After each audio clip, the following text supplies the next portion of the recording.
Siguro baka mag-anuhan na magkakalaglagan. Ayan po, check natin yung mga gamit natin gaano ka-high-tech na yan. Ayan po. Yung mga kalaan, ayan. Obsis, okoy. Mga gamit natin. Gandaan po ay inuwan. Tapos syempre, ito yung fryer din natin ulat sa Pasay. Tiga sismi ah. Ito tayo ng fryer. So doon na lang muna tayo para babalik na tayo doon. Tayo na masyadong magulo. Alright? Tapos sa harapan naman tayo, titingnan naman natin kung ano yung itsura ng cashier natin ngayon. So papakita ko sa inyo. Let's go. Dami nyo ng lado. Asa na? Hindi ka naman doon.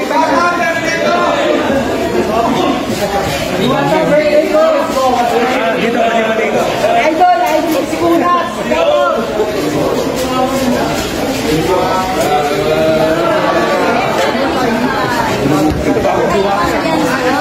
Oy, tika lang.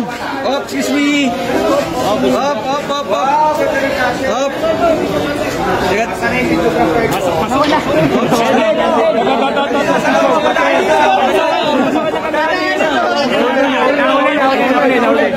So ayan na guys, picture na ate, sige na.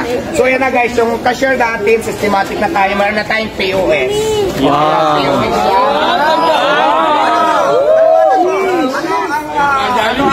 Parang Jollibee na. halimbawa po, mag-order kayo, papindutin lang yan, touchscreen yan lahat. Touchscreen. Tapos nandun yung mga menu natin nakalagay, pipili kayo doon. Ayun. Tapos ang kagandahan natin dito guys, kasi kung maraming tao, hindi lang dito, pwede rin mayroon din dito nakatayo na nagpipindot-pindot, na ano yung mga order nyo, konektado na yan dito, para pagdating nyo dito, nakaready na yung order nyo. Ganun na po siya ka-high-tech yung Diwata Paris. Tapos syempre pa, ito yung kitchen pa lang ito pinakita ko, dito naman tayo sa dine-in area. Oh, tiga. Sa kitchen na-order tayo. Ito sa camera. Uy, kila. Nahuli na yung camera mo. Op, excuse me. Dito na lang muna tayo kasi maraming visitors kumakahiya naman magtuloy natin sila. So after natin mag-order doon sa kitchen, tinuro ko na sa inyo. Ito naman, dito naman kayo pwedeng kumain. Pero syempre dyan sa labas, yung nakikita sa may billboard na yan, yung may mga spaghetti, may sukunit. Lagyan din natin yan dyan ng mga tables pag hindi maulan para kung maraming tao dito, maraming time pwede pagyan ng lamesa.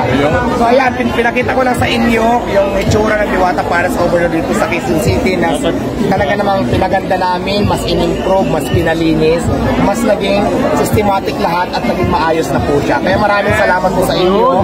Tuloy pang laban at abangan nyo po ang Diwata Paris sa ibang lugar kasi marami po tayong branches na ilalagay sa buong Pilipinas.